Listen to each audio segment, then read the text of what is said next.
Hello, everybody, and welcome to our Leaders in Astrology series. Today, I'm beyond excited and honored to be joined by highly esteemed and award-winning astrologer, author, lecturer, and founder, Steven Forrest. So thank you so much for joining us today, and how are you doing? I'm happy to be here, delighted to be here. It's a wonderful pleasure to meet you. So, as we do in this series, I'd love to start at the beginning of your astrological journey. So, could you tell us how you first became interested in astrology and what that early environment was like? Yeah, I got into astrology strangely. I suspect I'm not so unique in that. Uh, I when I was a kid, just a little kid, my first memory was wanting a telescope so I could look at the heavens. But I was trained to think like a kid from the early 1950s. And so science, and astrology was a misspelling of astronomy, basically, in those days. So I became an active amateur astronomer. And and then in parallel fashion, when I was about 13, I met a person I perceived as a woman. I think she was 16, a woman from Germany, actually. And she taught me palmistry. And on your palm, there's a plane of Jupiter and a plane of Saturn. Obviously, palmistry and astrology are very different beasts, but they're organized intellectually in very much the same way, the same kind of coherent categories of function. And so I had kind of a dual identity through my teens, an egghead astronomer on a science track, and the guy who got to hold the hands of girls by by reading palms, and the two came together. It was actually a very specific moment for me. It was November 1966. I'd had my tonsils out, somewhat later in life, and I was recovering. It wasn't too serious, but a couple of weeks off from school. And my mom came in and said, "Can I get you a book?" And I said, "Yes, get me an astrology book." And raised her eyebrows a little bit, but she was okay with that. She got me a terrible one. I won't even name it. It was so awful. And I could see there was something in it. And I asked her for another one. And she got me Joseph P. Goodovich, Write Your Own Horoscope, which was actually, I think it sold 1 million copies. It's pretty much forgotten today, but it was an important book in the 1960s. And he was the first one to not just talk about sun signs, at least to me. It was like Mercury and Aquarius and Venus and Sagittarius and stuff like that. And I I just got the hook in my mouth and never let go. So that's where palmistry and astronomy and magic and metaphysics all kind of came together for me. So that's my story, and I'm sticking to it. Such a wonderful story. And you mentioned your mother raised her eyebrows. So, was there anybody in your family or any friends? Was anybody else interested in astrology, or were you just there siloed, just reading these books and getting into Yeah. astrology? My experience of it was, of a very solitary nature. But I came to realize later that my paternal grandparents, I was pretty close to them, and they had some metaphysical interests that were only talked about very obliquely, and so it wasn't a major feature in my head. But later I began to realize that there is a bit of a family lineage. That's absolutely wonderful. So now I want to switch on to your incredible body of work over the decades, from your books, which have been translated into many different languages, and you have inspired many, many people, thousands, maybe hundreds of thousands of people around the world, including myself. And going in a fairly chronological order, I'd like to start with your first book, which was published in 1984, which is The Inner Sky. Not only is this a beautifully written and poetic book, but it really empowers the reader by emphasizing freedom and choice. So, on that note, how would you best address the age old question of fate versus free will in astrology? Mhm. Uh, Needless to say, I've heard this question more than once in my life, and I'm happy to answer it. I preface it like that because, like most questions I've heard more than once, I have a spiffy answer that I've had a chance to prepare. So here it comes. It is your fate to face certain questions in your life. Period. That's the whole thing. That's the only use I personally have for the word fate. I find it a dangerous word for astrologers to use, in that implicit in it, it's sort of a Trojan horse that brings in an extremely deterministic view of astrology, which eliminates any role for I'll say free will, but I also like to translate free will into another term, personal responsibility, which is kind of a more serious term, and that we are responsible for how we embody our charts. We're responsible for the moral underpinnings of the choices that we make. Now, moral, as soon as I use that word, it sounds like I'm in the pulpit and preaching at people, but I'd be the first to say that life is full of really complicated moral choices, and faced with a given situation, your right answer might be different from my right answer. It's not just thou shalt not kill. That's a good idea, but it develops from there. And the beauty of astrology is the way, or one beauty of it, is the way it guides us through these complexities. Like what are the right answers to these questions that I'm fated to experience? What are the right answers for me personally? That's such an eloquent answer, and I'm sure you've heard that question many times before. But going back to the first book, The Inner Sky, if I remember correctly, I think you talked about that was quite an Iranian time for you. I think you talked about Uranus transiting on your ascendant, the solar arc Uranus squaring your nodes, progress moon in the seventh. So, not only that, what was your inspiration for writing this first book, The Inner Sky? Yeah. Well, it was the Uranian piece of the puzzle, which you mentioned. I see you've done your homework here, and thank you. The Uranian element is really critical for me. I had I had come to, from my point of view, a classic Uranian fork in the road.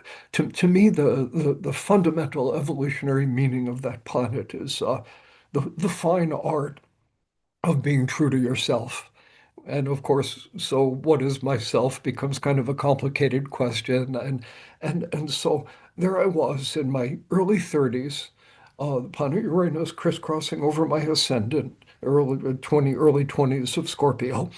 And suddenly I realized, I smile at this now, but at this rate, I'm going to be really old, like 40 years old or something, and I'm still going to be the hippie astrologer in the town where I went to college.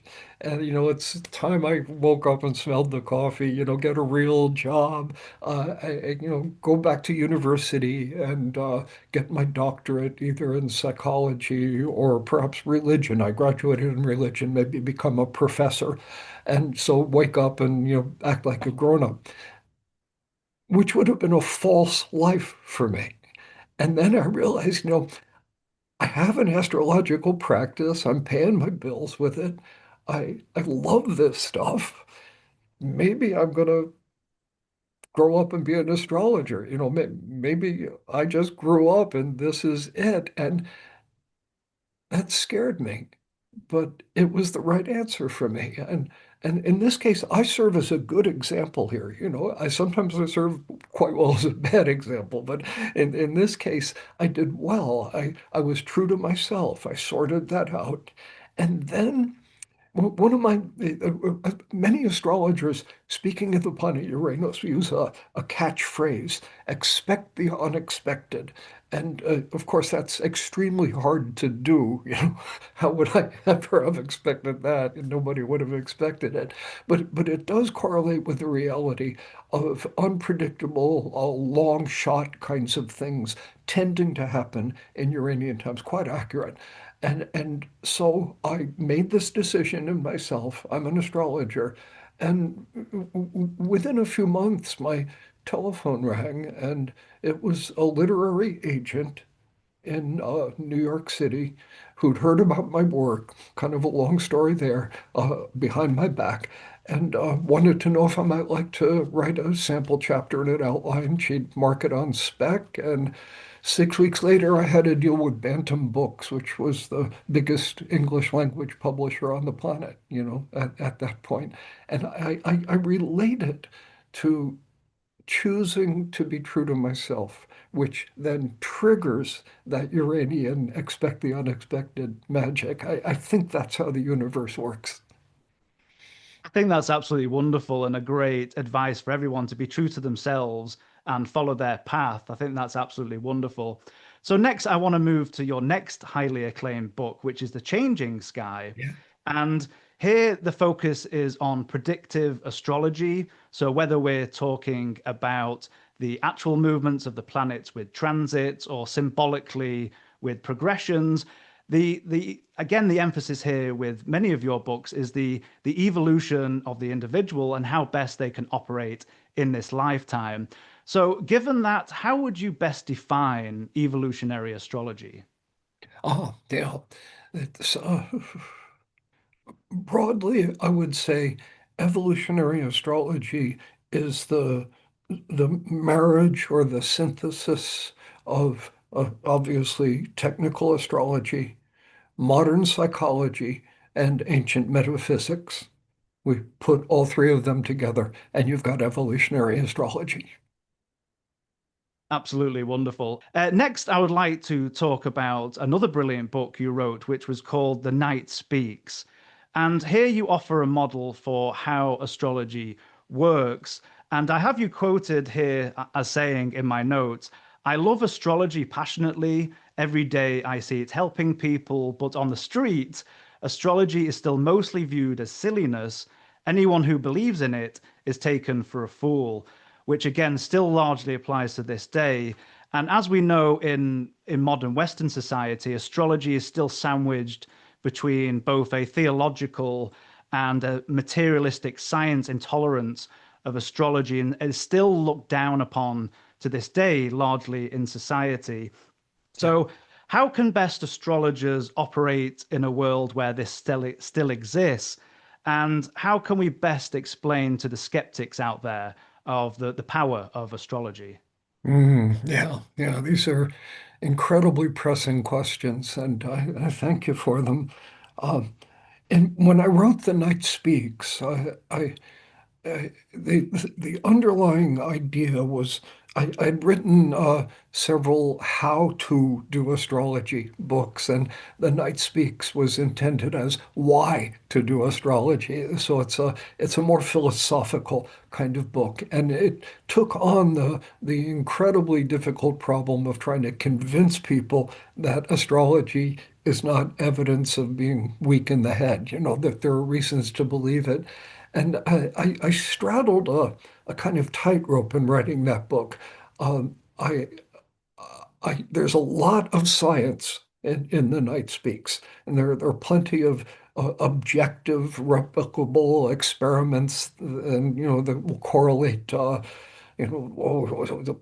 opening and closing of clams with lunar positions, rather than the tide, but that which drives the tide, sunspot cycles correlated with history. Long chapter there. I mean, I wanted to talk to skeptical, objective people in objective terms. And there's plenty of that in The Night Speaks. But I also wanted to be careful not to become, little Mr. Science, and totally go over to the idea that that is the ultimate arbiter of truth in the world, that there are other ways of coming to terms with the truth of life that have their own validity. So there's plenty of philosophy and touchy-feely kind of stuff in The Night Speaks, which I also take seriously. And when you raised one of my favorite questions, I love to hear it when if I'm at a party or something and somebody hears I'm an astrologer and they decide they're going to make short work of me. So the planets are millions and millions of miles away. How could they possibly have any effect on us? Kind of the standard argument people roll out. I love to hear that. I have sort of a 1-2 punch, if somebody hits me with that. The first punch is kind of dirty, but I use it anyway. The second punch is science. So thanks for the question. I have fun with this one. So here's the dirty punch. I say to this person who's confronted me at the party, so let's say we go outside and we look at the night sky. And maybe there's what appears to be a bright star. It's actually Jupiter, and there it is. And here you are under the night sky. And here comes the dirty punch. That has no effect on you. It's an argument for the heart, but it's a convincing argument. Everybody under the night sky is blown away. It's magical. We all get that feeling of eternity and infinity and God and, magic. It's all there. And so that's their dirty punch. And then here comes the final one, the killer punch. I say that bright star, it's actually Jupiter. Energy is coming from that star, not hippie energy, electromagnetic energy that is scientifically measurable, electromagnetic energy coming from the cloud deck of Jupiter at 186,000 miles a second, crashing into your retina, creating measurable biochemical changes in your cerebrum, which is a fancy way of saying we can see it. The idea that the planets don't affect us is incorrect. We can be that dogmatic about it. And then my final line for this person who's now, prostrate before me, my final line is, and the premise upon which astrology rests is the idea that you interact with the solar system in more complex ways than through sight. And anyone with the slightest claim to an open mind is going to say, show me what you've got.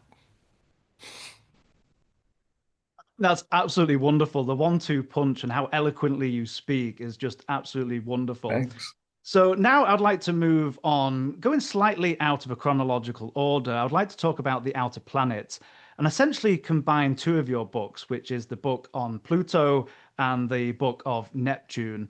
Yeah. Now, of course, like many of your books, it centers on the individual evolution of the native going through their life. But I would actually like to ask you more of a collective question. So right now we're going through quite extraordinary times with the connections of the outer planets. This is a two-part question. Where do you think societies are heading right now in this current state? And what role do you think astrology can play in the next 10, 20, 100 years from now? Yeah. I'm very, very optimistic about the future of astrology. And I, I'm not a reflexively optimistic person, so I have reason for this. And for one thing, the Pluto in Aquarius specifically, the Aquarian energy with that kind of undercurrent of Uranian unexpected elements, there are typically revolutionary breakthroughs in understanding. It's like, even at a personal level, it's like somebody wakes up in the morning. Oh my God, I never thought that before. Isn't that, I've been wrong all my life, and these insights that break us through. And with Pluto in Aquarius, we have that as a social force. Here's a simple statement. We easily pass the reality check. Go to almost anybody in the world, leftists, rightists, whatever they are, and say that we are in a desperate, impossible, up against the wall position now as a species. Let us count the ways: population, environmental stuff, political chaos, on and on. We're up against the wall. We need a new answer. And so I think everybody is kind of hungry for the possibility that there might be a breakthrough. There might be an entirely different way of looking at everything. And people will take that down different roads and the usual fights will start. But there is that agreement. And I think that creates a kind of wedge for astrology to enter the conversation.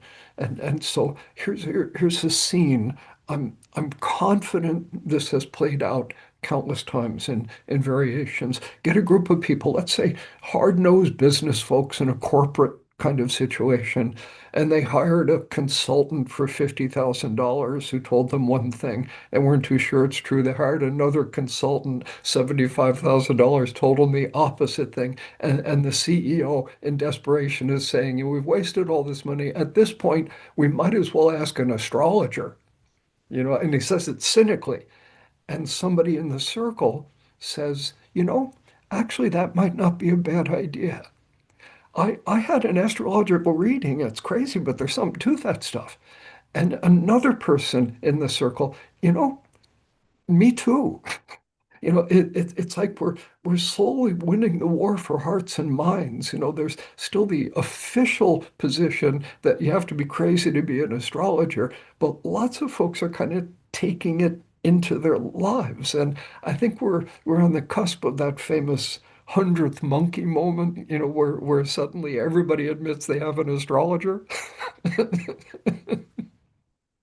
I think that's such a wonderful answer. And I think it speaks to, whether it's clients on an individual level in times of crisis, a lot of people will come with a very pressing situation. But if we make that collective, I love what you're saying that possibly in these times of crisis, people are thinking, is what else can we look to? Where else can we get answers? So I think that's just a wonderful explanation for that. So thank Yeah, you. Thank you for yeah, answering that. Next, I would like to talk about your wonderful work with Jeffrey Wolf Green. And yeah, of course, you did two volumes together, which was yeah. Measuring the Night, Evolutionary Astrology, and the Keys to the Soul. So my first question is, how wonderful was it working with Jeffrey? And in a broader question, how important is it, do you feel, for astrologers to work together on projects? Yeah, yeah, good question. Jeffrey he's a complicated fellow. He and I were good friends for a while. We both well, people back then, we're talking 1990s, I guess, late 1990s. We'd walk into a conference or something, and the standard line was, "Here come the Pluto brothers," So, prepare to get depressed or something like that. We had kind of a reputation. Um, it's complicated. The term evolutionary astrology is a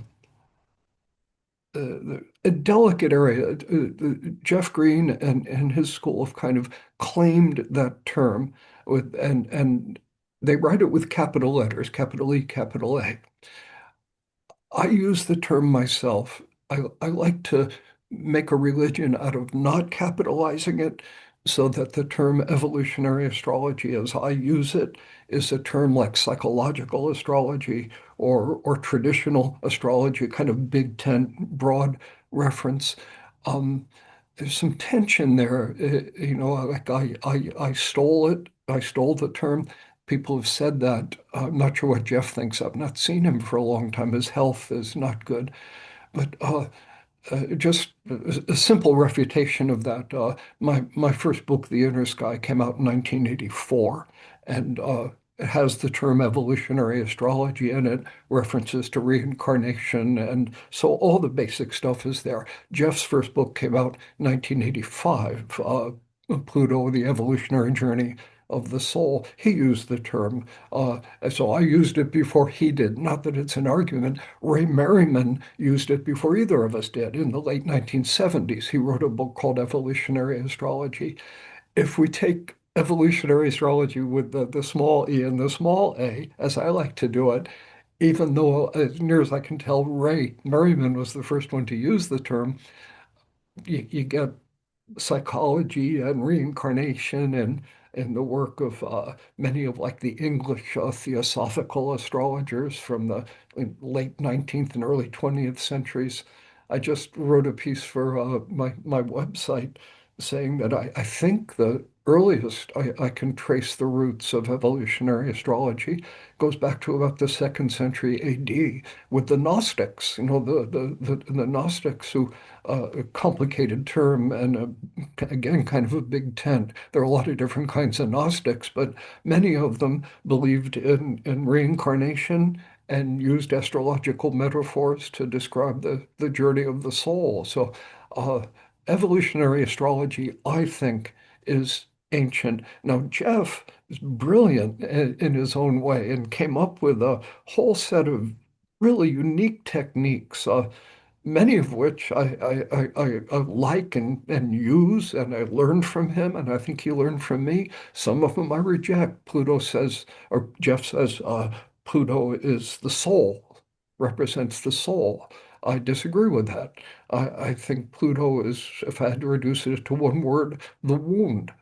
I had a conversation with Jeff when we're talking about maybe working together, and this issue came up, total different attitude towards the planet Pluto. And Jeff nods his head and says, under the patriarchy, all the souls are wounded. And I said, okay. And that became enough of a connection between us that we could be on stage together and not really be arguing. It's a big subject, obviously, but let me just make one more comment. Jeff, as I mentioned, he was in Vietnam and he was dosed with Agent Orange, and his health suffered enormously. And about the time he sort of dropped out of view was about the time that his audience and mine had kind of come together and reached critical mass. And so I found myself like the only one left standing in the public eye as an evolutionary astrologer. And so I cringe, as often happens, but I cringe when I'm introduced at a conference. I'm going to give a keynote or something, and I'm introduced as the founder of evolutionary astrology. I am not the founder of evolutionary astrology. I've contributed, I've added, I'll own what I've done, but it's ancient, and I'm just part of a lineage, just as Jeff is. So I hope I'm not too windy there, but it's an important subject, and I like the opportunity to be clear about it.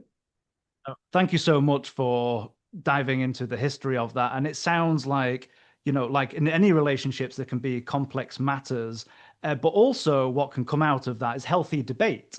So whether you're here at Kepler College, where we have our students, and sometimes we have two instructors in a class, and even the instructors, myself and another instructor, might not agree on everything. But I think that healthy debate works well. So thank you for explaining the history there. Thanks. You're So welcome. next, and I can't wait for this question, I'd like to talk about your illuminating book, The Book of the Moon, Discovering Astrology's Lost Dimension. Such a wonderful book. So here you're talking about, lunar phases, the nodes, speed, so many different aspects of the moon. But there's one place I would like to focus on, and that is the outer bounds moon. Now, when I was learning astrology, I don't often get emotional, but when I heard your talk on the Outer Bounds moon, I shed a few tears because it's the first time in my life I actually felt seen and understood just by your talk on the Outer Bounds moon. And obviously, having an Outer Bounds moon, I remember in your talk you were assigning 9 qualities to that Outer Bounds moon. Now, I'm not saying I fit all of those, but it was the first time in learning astrology where I had goosebumps all up and down my body because it's the first time that I had that aha moment, and that's thanks to you. So I would like to ask you again your inspiration for writing that book and how you got to those 9 qualities. Was that through observation and experience? So sorry, that's a long question, but thank you so much. Yeah, it's a wonderful question. So, in my experience of writing the Book of the Moon was pretty unique compared to the rest of the books I've written. Uh, Whenever I'm writing a book, naturally, I make connections and I discover new things. That's part of it. But essentially, with every book that I've written, I've set out with a pretty clear sense of what I'm going to say in the book. Book of the Moon, there's some of that. Obviously, I'd worked with the moon for a long time, but there was also a big element of discovery. Like what prompted me to write the book was curiosity about lunar phase. I'll get to out of bounds in a moment. And that you go to a astrology conference and you're hanging out with somebody. Oh, where's your moon? Oh, it's in Gemini in the fourth house. But we never people almost never say and in waning gibbous phase. And yet what could be more obvious about the moon than phase? And it was interesting why it didn't get dealt with very much. So what I did to try to figure it out was I I it was research. I composed a list of about 100 people, some of them friends, so I knew them up close, and some famous folks whose stories were kind of public knowledge, just 100 of them. And whatever I was looking at, I kind of ran the hypothesis against this group: lunar phase, lunar speed, and declination, which I had never really thought very much about, the truth of it, and I began to realize this is a powerful piece of the puzzle. I was moved by it as well. Uh, I had an interesting synchronicity when I was writing the Book of the Moon. I'd uh, I'd received a generous grant from an integrative medicine foundation, Body, Mind, Spirit, and as a result of that, I was able to move from North Carolina to the desert here in California, where I'm sitting now, just in the boondocks, 40 miles north of Mexico, total isolation, beauty, and clear skies. But the reason I'm saying this is that as I made that move and left behind the entire social context of my life in North Carolina, my friends and my practice, everything, my moon had just progressed out of bounds. Now, it's like unbeknownst to me, as I set out to write the Book of Moon, I'm moving out here, and my moon is going out of bounds, and I find myself just illustrating it with my life. Suddenly, it's like I've died, and I'm on the Bardo, and I have to reinvent myself, and eventually, moon comes back in bounds and reincarnate. And so I was not born with an out of bounds moon, but I had a very vivid experience of what it felt like. My a marriage of almost 30 years fell apart, when we moved out here. So it was a difficult time, and yet that essence of having to tune into who I had become out of the context of all the social expectations around me. You know what I'm talking about because you live with it 24/7. I get relief from time to time. Such a wonderful point because not only we're talking about natal out of bounds planets, particularly the moon, but you're talking here about progressed. So again, the evolution of the person over a lifetime, how that moon can, for some people, progress out of bounds. And just as you've mentioned before, the extreme qualities that can bring. Now, for good or for ill, it can go two different ways. Like you say in your qualities, choosing to leave or having great, groundbreaking ideas, things of this nature. But you also talk about natally how even though if you don't hit that cusp of the degrees, even if it's high declination, north or south, those people can still embody those qualities of the out of bounds planet, even though technically it might not be beyond that degree in minutes. Yeah, yeah. It's interesting as the moon gets near that out of bounds, right, about 23 and a half degrees north or south of the celestial equator. As it gets near it, it does begin to take on some of those qualities. And David Cochran, who was the president of ESAR for a while, runs a software company. Um, he he came up with an idea. I want to credit him for this.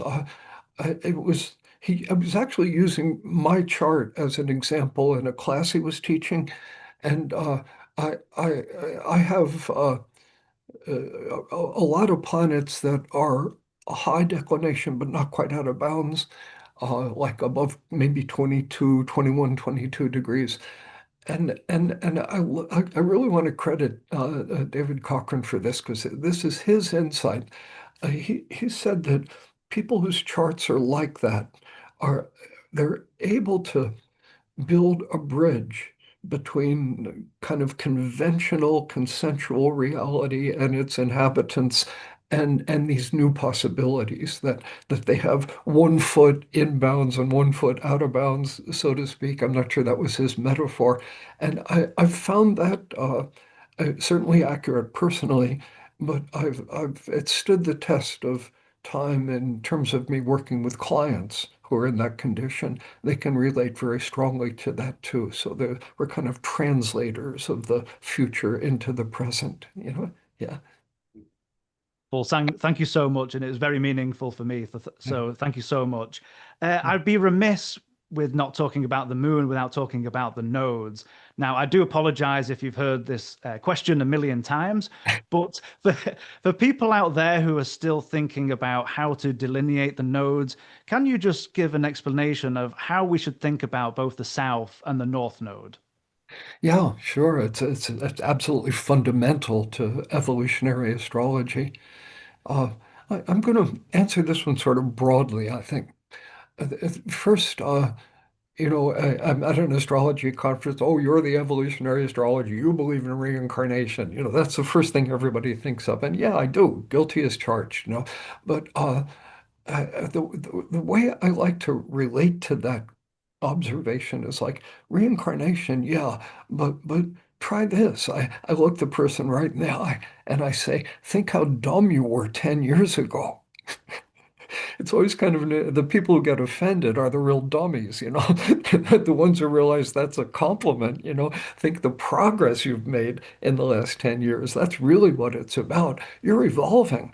Think of, and then let's say, what about how dumb you were yesterday compared to today? That's harder to relate to, but as we bring it down to that quantum level, how dumb you were a nanosecond ago, because obviously we're evolving. It gets too subtle to see it, but the notion that we're evolving beings is demonstrable. None of us, or few of us, are exactly the same as we were 10 years ago.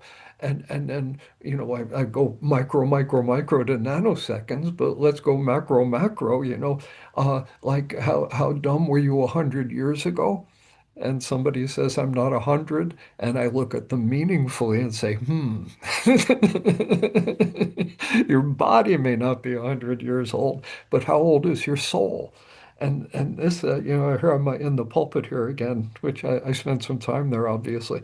And the once we realize that astrology works, and anybody who gives it half a chance, is going to see, this stuff works. I don't know why. I wish it didn't, but it does. So there it is. Once we accept that it works, make that observation, there's two ways of making sense of that. One, that life is completely random and pointless. And it's like the cosmic roulette wheel stops when you take your first breath and pop, here's your chart, and you live that out, and it didn't mean anything, you die. That's logical. I don't believe it. The second is that something made you have the chart that you have, that there's purpose in it. Something caused it. Almost anybody where I say what I've just said, they kind of favor the second view if we're into astrology. Not too many of us are, total cynical existentialists, what life is meaningless. That's a rare belief among astrologers. But as soon as we renounce that, we have to acknowledge that the birth chart must contain evidence of wheels turning before the birth. There must be some clues in the chart. Now, this is not proof of reincarnation. Obviously I wouldn't go that far, but I would say it is profoundly consistent with reincarnation. That's a way of making sense of it. We can equally say, well, this is your ancestral themes. This is deoxyribonucleic acid operating in yours. I'll offer people that interpretation if they prefer it, but Usually they don't. I find people are, that's not like everybody believes in reincarnation, but generally people are open to the idea, surprisingly. In fact, I should say this is truth. I've lost track of how many tens of thousands of readings I've done, over the years, a vast, vast number. And I always, if a person is sitting with me, uh, I express that I'll use reincarnational language or not, if it bothers them. And two times I've had clients say, please don't talk about reincarnation.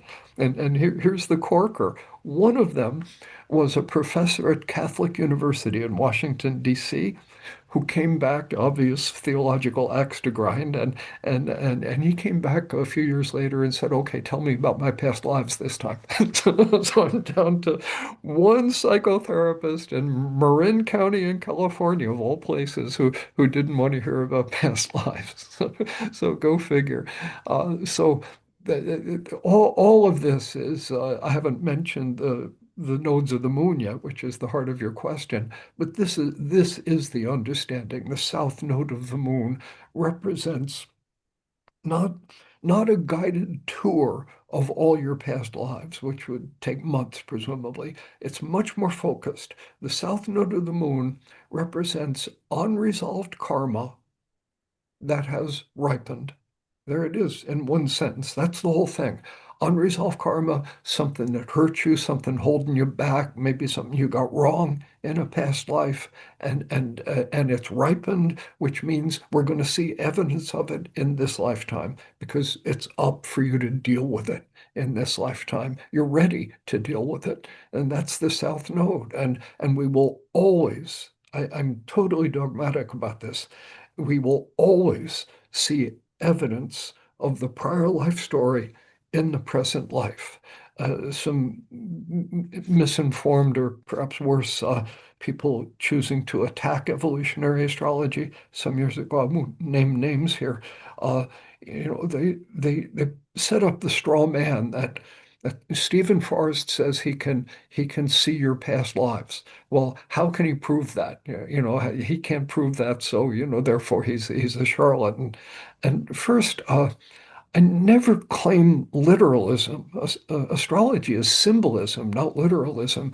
I always say I'm going to tell you a story that parallels the basic issues of a prior life. I don't know your prior life, but I kind of know what its consequences are for you in this lifetime.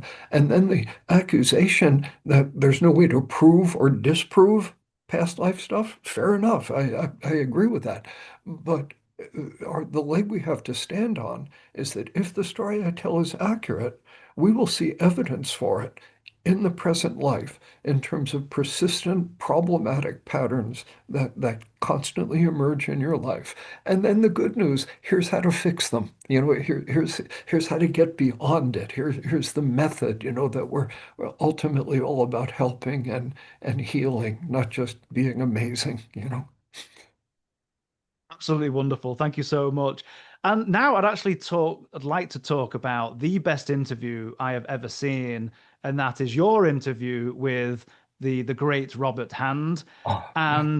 And you mentioned before the recording in our correspondence that obviously you both have taken very different astrological roads, but I loved the point you made in your email is that you still have a lot of respect and affection for one another. And this kind of leads me to a broader question, and you kind of alluded to it there. It seems to be, there's many different branches of astrology, there's even different zodiacs. What's interesting is that all branches of astrology seem to work. How philosophically, how do you think that is the case? Yeah. That Mhm. I don't know. Yeah, there's a wonderful kind of cohesion in your question because as I respond to this question of astrological diversity, I always quote Rob Hand, who was once asked exactly the same question and had the best answer I've ever heard. Just one sentence. He said, "Which is truer, French or German?" And it just knocked everybody out. I mean, there's the answer that these are languages and you can lie and be insane in any language and you can also be wise in any language. So, we say astrology, obviously, and that's not going to change, but perhaps we should make it plural and say astrologies. Uh, I, I, it's a delicate area in that I don't think I know there is not one true astrology, and everybody else is wrong. There are some people try to become very partisan about their field and condemn everybody else, and it just flies in the face of experience, which is that astrologers, Vedic astrologers, get good results in an entirely different zodiac. But once you enter that system, it does work. In fact, the last time I had an astrological reading, I asked a Jyotish to do it because if a Western astrologer is doing a reading, I'm too busy correcting them. I trip over my ego. So I knew that a Jyotish, I don't know anything about that. So I can listen more easily. And it was helpful. It was meaningful to me. Oh my gosh, with all that said, there I don't want to take the sort of lazy path of just let's all love each other and get along and not argue. There's something to be said for argument. There's something to be said for debate as long as it's respectful.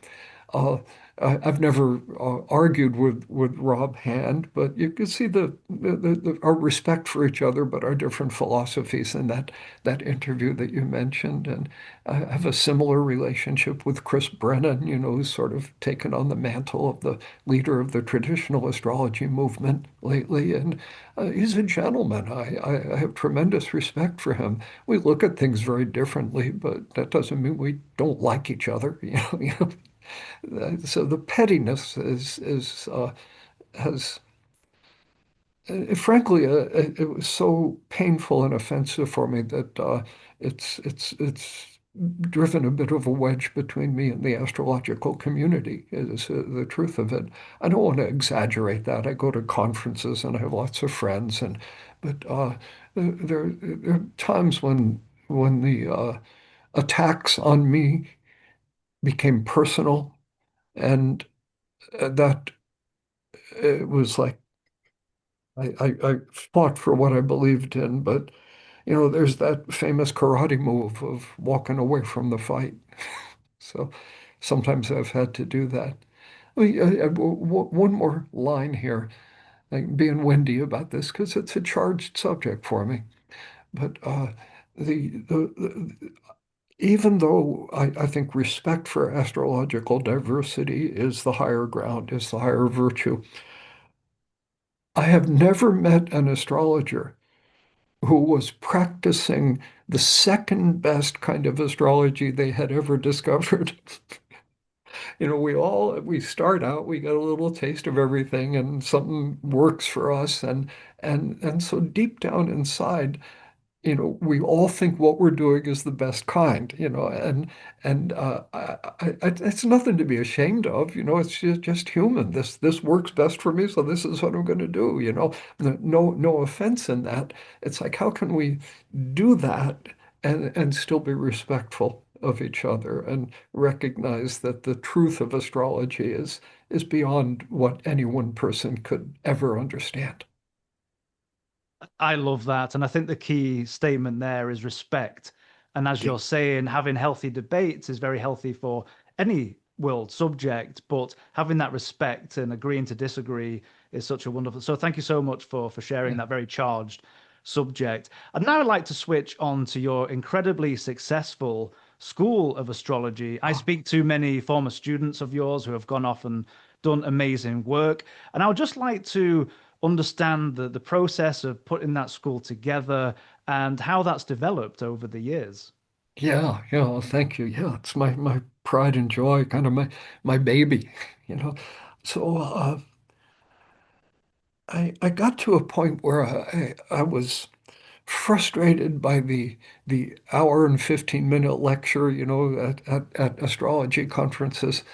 And even the weekend workshop where I could go a little deeper, but there wasn't follow through. And I realized I had a system that would take a while to convey to somebody, but it worked really well. And so I started my apprenticeship programs. This was in the late 1990s. First one happened in Kansas City, Kansas, and like 6 or 8 people in a living room. And we would meet twice a year, and it sort of developed from there. The apprenticeship program eventually was had one in Europe, one in Australia, one in China. It became huge. Hundreds and hundreds of meetings, thousands of hours of recording, thousands of people who passed through the programs, and I was getting older and getting a little tired of international traveling. If you do a lot of it, it does drain your body. Began to understand why rock and roll stars threw televisions out of hotel windows. And so I was getting to a point where I wanted to sort of phase down the apprenticeship programs. And about that time, I started talking with a man named Jeff Parrott and a woman named Katie Cadge. Katie was a professor at a university here in California, knowledgeable about online modalities of teaching. Jeff Parrott, a wealthy man.com kind of millionaire with a big heart and tremendous knowledge of the computer side of things and the business side of things. And we decided to found the school, the Forrest Center for Evolutionary Astrology. And about that time, I'm winding down my apprenticeship program, starting to think about this school. COVID struck, which was no fun for anybody, of course, but it was kind of perfect timing because it knocked out the apprenticeship programs. We couldn't travel, we couldn't meet, and we're already building the momentum for opening the school, which I think we officially opened, if I'm remembering correctly, at about the end of 2021. And it's huge now. We have, I guess, about 15 tutors and 250 or 300 videos that I've made, teaching all the various aspects of evolutionary astrology. We meet regularly. They're classes. It's a 3 or 4 year program. I could sort of go on and on about it, but anybody interested, Forrest with 2 R's, forestastrology.center. That's the website for the school.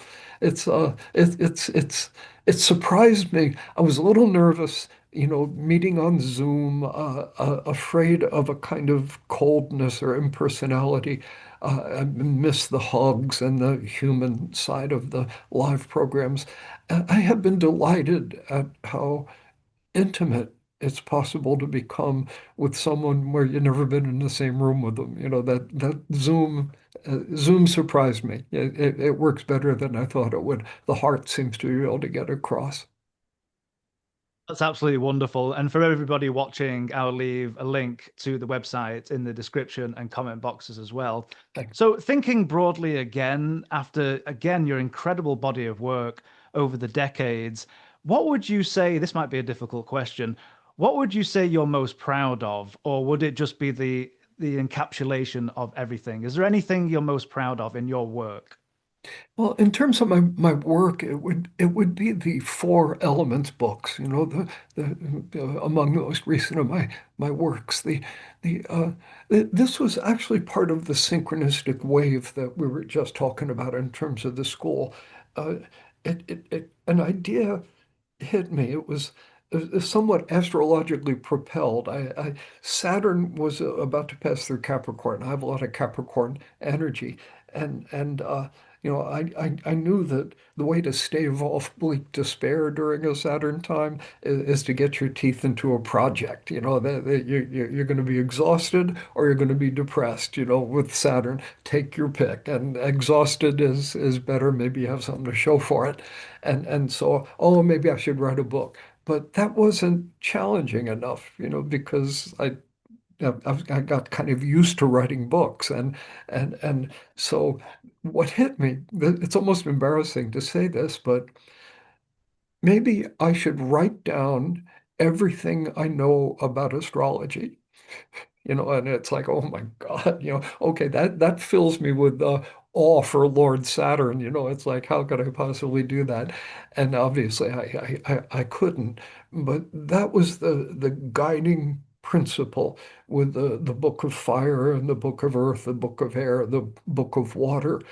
With each one, I wanted to go about as deeply as I could into each of the astrological symbols and create. Basically download my brain. And now I have one more little anecdote to add, and as an astrologer, you'll love this, and people out there in the audience, this it just makes me feel so happy. So here it comes. I'd written those books. And of course, with publishing, you offer the manuscript, and then it gets manufactured and book designed and all that. And so it was out of my hands. And I I had there's a multi-parts here. I, I need to insert that really fundamental to my approach to astrology is to build everything on what I call the primal triad of sun, moon, and ascendant. This seems like an aside. It's actually essential to understanding where I'm going to go. 12 signs, as possibilities for each. So there are 1,728 possible combinations of sun, moon, and ascendant, 1,728 possible combinations. After I'd finished writing the Four Elements books, something came up where I needed to know how many pages long those books were in total. The answer, 1,728 pages in print. It's like you can't make this stuff up, It's classic example of synchronicity. And and and it was like the universe kind of patting me on the head. It was like this is in the hands of God, and yet here it is. What are the odds against it not being 729 or So yeah, it was synchronicity, magic, and it's everywhere. That's absolutely a beautiful story, and the synchronicity there is absolutely unbelievable. So Yeah. through your many decades of wonderful work and all the wisdom that you've acquired, what advice would you give to those who are maybe just fresh out of studying and trying to start their own practice? What words of advice do you have for other astrologers out there who may be just beginning their journey in practicing? Yeah, so it would be have faith in yourself and stick with it. I mean, we've got to work hard. Anybody who's lazy isn't going to do this. Astrology is complex, and that sort of goes without saying. We've got to study and take it seriously. But the key, I think, in terms of someone who wants to support themselves with astrology, most of the time that would mean a private practice. There are some other possibilities, like maybe some corporate thing, but for having a practice, where you can have an income like a psychotherapist, and a lifestyle that's rather parallel to that of a psychotherapist. Word of mouth is absolutely essential. And that's why sticking with it is so important. And as you do a helpful reading for somebody and they tell a friend and the friend tells a friend and it takes a while before you hit that kind of a rising point, that curve. And so it's all about word of mouth. Years ago, when faced with this question, I would often say to people, this is something that's less true nowadays, but I would say it's really helpful to make a commitment to a community. Decide where you want to live and live there. Just because the word of mouth, if somebody in Kansas likes you and somebody in Birmingham in the UK likes you, you're not going to hit that critical mass kind of thing quite as quickly. If it's local and everybody knows you're the big astrologer in town, you're more likely to pay your bills with it. So I would emphasize that. And I think it's still worth saying. There's something about committing to a community. But of course, nowadays, a lot of astrologers do work online, and you can have a kind of cyber community that way. There are some difficulties though, because that's spread out, and are people communicating with each other socially and repeating your name? So I think committing to a community is still probably a pretty good piece of it. Word of mouth, do excellent work, and trust that the snowball will start rolling down the hill. That would be my advice. Wonderful advice. Thank you so much. And I've got a couple of questions left here because I want to be mindful Sure. of your Yeah. time. I'd be interested to know your thoughts on regulation in astrology. This is a long-winded question. Do you think astrology will get back to the unification with being accredited, back in universities? What are your thoughts with astrology in general being regulated? Of course, as Bruce Schofield mentions, it can be the Wild West out there where anybody on YouTube can claim to be astrologer with just reading one book and they're out there making videos. So how do we straddle that line? And yeah, sorry for the long-winded question, but what are your general Yeah. thoughts on regulation? Yeah, it's a vexing question for sure.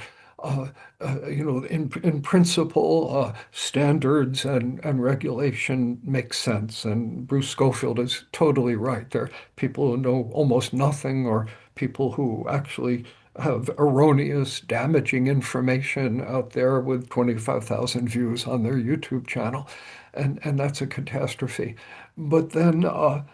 So who is going to determine, who is the astrologer, who's up to the standards? I had one of my better students took the AFA exam, the American Federation of Astrologers exam, and failed. I'm sure this person could probably do interpretations in circles around half the people who are accredited by the AFA, but in a different language, a different system. And so it's a vexing question because there are so many astrologies. I think at this point it's impossible.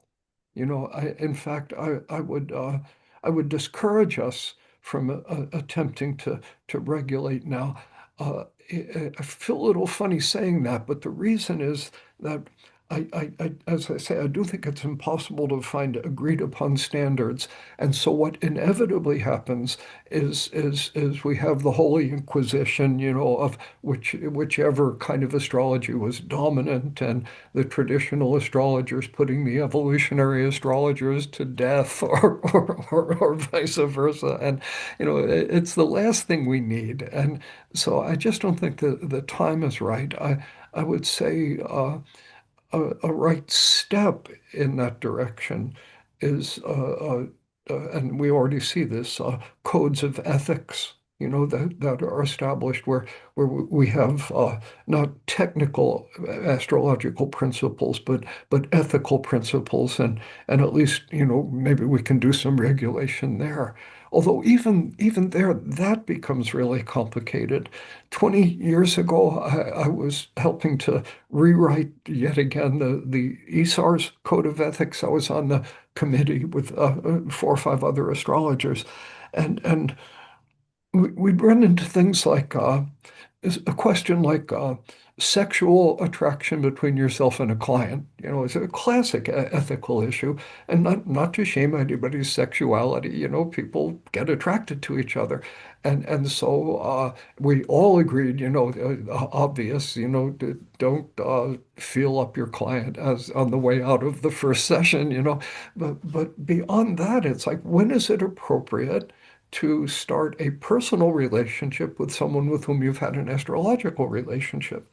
And it turned out to be very contentious, and it was like in my kind of work, evolutionary astrology, it's intimate, it's intense. It's the relationship between me and my clients has a psychotherapy kind of quality to it. And so they have made themselves emotionally vulnerable to me. And therefore, my standards in terms of sexual boundaries need to be very strict, so it should be a long time, before an approach of a more personal nature would be made. One of the guys on on this committee was a financial astrologer.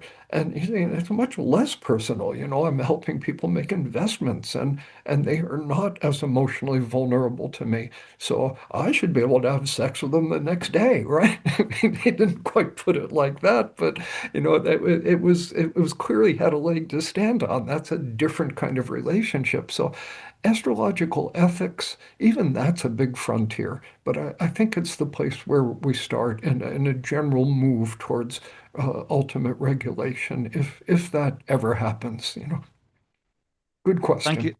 Thank you so much for sharing your thoughts on that. I've got two more questions left, and I Mhm. think some of our Kepler audience would be interested to know. And forgive me if I'm getting this wrong, but didn't you have a role with Kepler College at one point in time? Yeah, early on, with, Maggie Nalbandian, rest her soul, she was a great mover and shaker. Laura's kind of taken on her mantle now, and yes, the promotion of Kepler College, fundraising for it, sort of a turning point came. I was invited to teach at Kepler, and I accepted. I was enthusiastic about that. And then in those days, Kepler was trying to pursue accreditation. And so, yeah, Steven Forrest is going to come teach at Kepler, except first he has to go back to school and get his master's degree. I just have an undergraduate degree, a Bachelor of Arts in religion. And I could kind of see what they're saying. It wasn't an argument, but I'm in the middle of my career. I'm not going to go back to school and get my master's degree so I can teach what I'm already teaching, and so there was no bad blood, but at that point it became clear that I was not an asset for Kepler any longer, and sort of went my own way. Wonderful. Thank you for sharing that story. And lastly, and importantly, what is coming up for you now, either in the immediate future, or what do you have planned coming up the road? Well, I'm profoundly engaged with my school, and that's taken up a lot of time. I've cut back the number of personal readings I'm doing because of the demands of the school. Something else, another big project that I haven't mentioned yet, is a cell phone application called Leela. Uh, I've been working on actually for 8 years. It's pretty elaborate. I've done all the writing for it, and I'm obviously working with the team. Ricky Williams from the National Football League, I have a Venus-Uranus opposition. I tend to have the strangest friendships. Ricky and I have gotten close. People say football, and I say that's the one where the ball has the pointy ends, right? I'm not an athlete or even much of a sports fan, but Ricky and I got really close, and he became a serious student of mine, followed me all over the world to take my classes, internalized the paradigm quickly, and he and his wife Linnea came up with this idea for a cell phone app that was, basically evolutionary astrology. I'm real busy with that. I've written, probably the equivalent of 3 books worth of material, built into Legal, and I'm still working on that. So those are my current projects. They're keeping me busy. Absolutely wonderful. And it just shows how many lives you've touched from many different countries to many walks of life, from football players to, I think you got compliments from Sting back in the day and a few other folks around the world. So it's absolutely wonderful.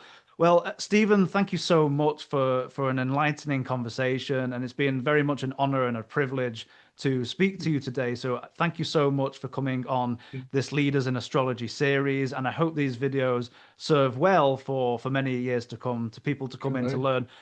And this is one of the directions I wanted to go with this, not just to talk about astrological technique, but to get to know the astrologers, but all the leaders behind this. So Yeah. thank you so much. You're very, very welcome. I've enjoyed this a lot. So thank you, Callum. Wonderful. And thank you all for watching. And to reiterate, I'll leave all the links Stephen has been talking about today in the description and the comment boxes below. So I hope you all have a wonderful rest of your week, and we'll see you again in the next episode. Goodbye, Yeah. everyone. Yeah. Bye bye.